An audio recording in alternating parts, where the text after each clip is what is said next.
akong lingkod.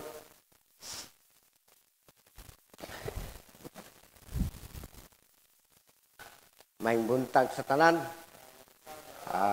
Happy Pista dahil. Happy San Pedro Pista.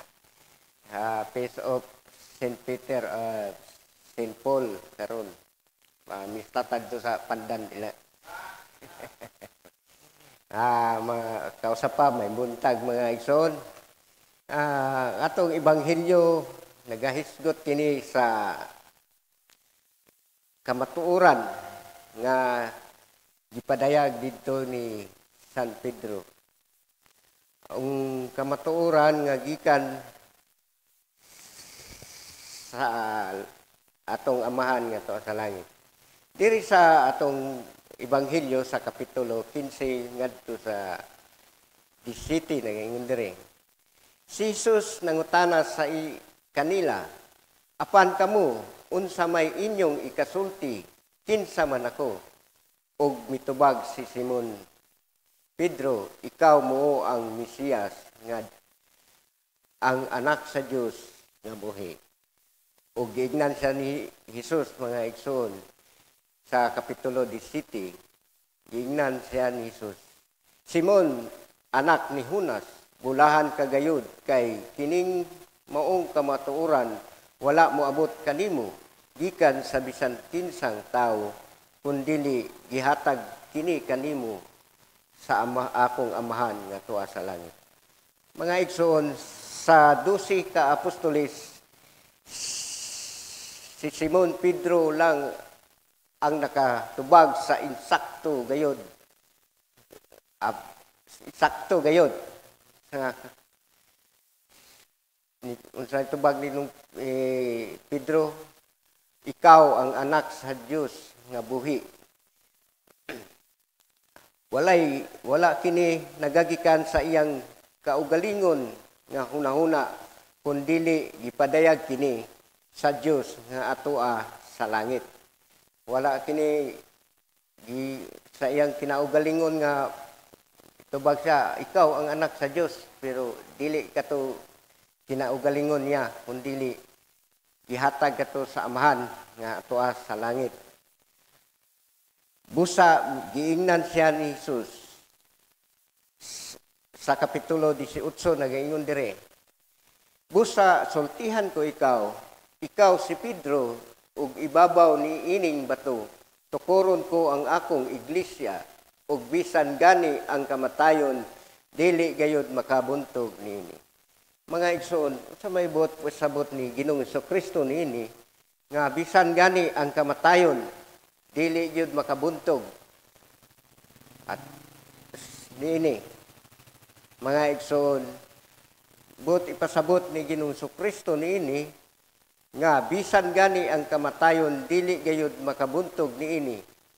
Mga igsoon, gawas kung ang Ginoo mo'y magtukod sa simbahan, dili gayud kini matarog, bisan unsa pa mang mga pagsulay nga moabot o paglutos, pagdaot, mulahutay gayud kini, kay ang Ginoo man ang sukaranan niini.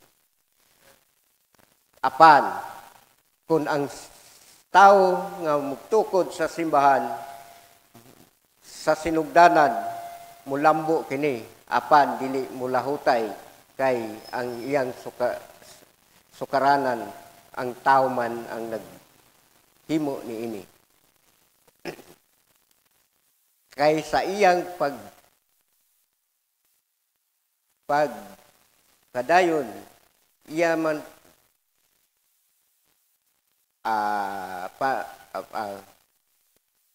kay ang iyang pundasyon, iya man sa tao ug dili sa Ginoo.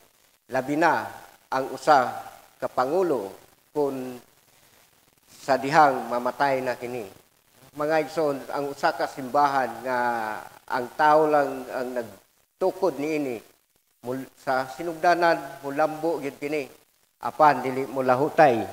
Labi na kung ang usa ka leader o pangulo o pastor mamatay, magkatibulaa gyud sila kay wa may pundasyon, dili man pareha sa simbahan nga ang Ginoo gayud mo'y nagtukod niini. Kay pag mawala usa ka leader, naay musunod. Pero kung ang tao nga magtukod og simbahan nga dili iya sa Ginoo, dili gyud kini mulahutay, magkatibulaag gyud kini. Tama sa usa ka grupo nga mao ang akong nasudlan nga grupo mga igsoon, mao ang PBME. Sa dihang namatay ang ministro, nagkatibulaag, nagkabahin-bahin, tungod kay wala may musunod. O kung na may musunod, diha ragyapon sa ilang pamilya, ilang anak, tungod kay di sila gusto nga nailaing nga makasagol sa ilang simbahan nga gidmugna. Kay subo gayud palandungon mga igsoon nga karon nga panahon na ay simbahan nga gihimo lang negosyo. Kay nagtukod sila simbahan kay tungod sa ilang tawhanong panghuna-huna nga diha sa simbahan adunay dako nga salapi. Kay kasagaran karon mga igsoon, daghan ang mga simbahan tungod sa ilang mga kaugalingong tinguha nga sila musikat. Ay, ang PBME sa una mga igsoon, grabe yun. Kung maadto ka kanang ilang gingon nga Dinagat Island, pag Mayo na mga igsoon, ang tao murag sulom. Dikitan yun. Di ka malisod ka adto mga palengke. Daghan kayong tao. Munang apan karon mga igsoon sa nawala na ang ilang ministro, nagkagamay na po sila. Mao ni mga igsoon ang simbahan nga ang sukaranan gimugna sa tao, dili ang Dios mao ang sukaranan niini. Sa ato kanang bantayan mga igsoon nga kung kita anaa sa usa ka simbahan, kinahanglan nga atong tan-awon kung unsa ang kalidad niini. Kay diha sa atong kinabuhi diha sa iyang simbahan, makita nato kung kini iya ba yun sa Dios. Kay kung ang simbahan nga gitukod dili iya sa Dios, dili gyud kini mulahutay. Mabungkag gyud ni mga igsoon. Busa kita nga niya gitanom dinhi sa Christ of the Redeemer, kinahanglan nga padayon kita. Kay nakita naman nato atong simbahan bisan giunsa paglutos gipagdaot apan nagpadayon gyapon kita, ni daghan hinuon imbis kay mugamay. Mo na ang tinuray nga simbahan iya sa Ginoo. Busa bisan unsaon nila pagdaot, paglutos, sa paman ang ilang ibutang-butang kanato, mupadayon gyud kini kay iya man kini sa Ginoo. Sa mga igsoon, hinaot nga kung kita ania sa Christ of the Redeemer, kinahanglan nga magpadayon kita sa maayong mga buhat. Kay diha sa atong pagkinabuhi makita nga tinuray kita nga simbahan. Ug diri sa kapitulo 19 nagaingon diri mga igsoon, giignan niya si Pedro, ihatag ko kanimo ang mga yawi sa gingharian sa langit ug ang imong idili dinhi sa yuta, idili usab didto sa langit, ug ang imong itugot didto sa langit, dinhi sa yuta, itugot upat didto sa langit. Mga igsoon, unsa man ang mga yawi nga atong gamiton para kita makasulod sa gingharian sa Ginoo. Mga igsoon, ang yawi nga atong paggagamiton mo ang pagkamatarong o pagtuman sa tanang sugo sa Ginoo. Nga atong makita diri sa Mateo Kapitulo 19, 16, ngadto sa 19, nga ang usa ka batan-ong dato nangutana siya kang Ginoong Hesukristo kung unsa ang iyang angay buhaton para siya makasulod sa kinabuhing dayon. Itong ebanghelyo sa usa ka batan-ong dato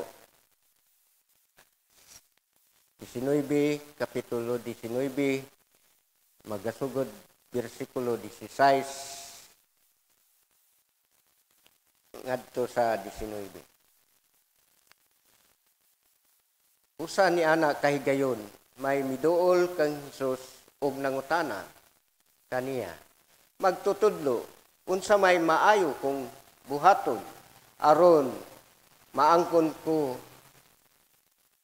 nako ang kinabuhing dayon. Si Hesus mitubag, nganong nangutana ka man kanako kung unsa ang maayo? Usara ang maayo ang Dios lamang. Tumana ang mga sugo kung buot ka musulod sa kinabuhi. Siya mitubag, unsa man ang mga sugua? Si Hesus mitubag, ayaw pagpatay, ayaw panapaw, ayaw pangawat, ayaw pamakak, tahura ang imong amahan ug inahan, ug higugmaa ang imong isig katawo sama sa imong kaugalingon. Mao kini ang mga yawi, mga igsoon, nga angay natong gamiton ug atong buhaton para kita makasulod sa gingharian sa Dios. Sa iyang giingon diri, tumana ang mga sugo. Busa mga igsoon, atong tumanon ang mga sugo sa Ginoo para kita makasulod sa gingharian sa Dios. Kay mora gini ang pagkamatarong o ang pagsunod sa iyang mga sugo. Pero subo kayo palandungon mga igsoon, kay sa napulo ka sugo, di yun na to na matuman. Naagi apoy mga sugo nga di na to matuman. Labi na gayod ang iadlaw ipagpahulay, sugo nga sa Ginoo, apan subo kay palandungon kay sa matag Domingo ato pagayon kanang absinan mga igsoon. Ang maura man gyud na sa isa ka semana, usa ra gyud ka adlaw ang gipangayo sa Ginoo. Maura gyud ang Domingo. Pero ang uban unahon pa ang mga lakaw o dili na sila musimba. Sa mga igsoon, nagaingon ang pulong sa Ginoo sa 6:33 nga unahan niyo pagpangita ang gingharian sa Dios ug ang iyang pagkamatarong ug ang tanang butang iyang ikadugang kanato. Busa unahon nato kay nagaingon siya ang tanang butang iyang ikadugang kanato. Wala siya mingon nga tagaan ta kag bugas unsa pa man, tanan gikan sa atong financial, atong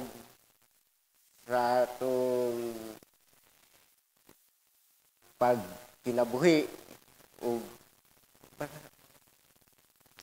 ingon siya diri, tanang butang walay giingon niya nga unsa nga butang, tanan iyang ikadugang kanato.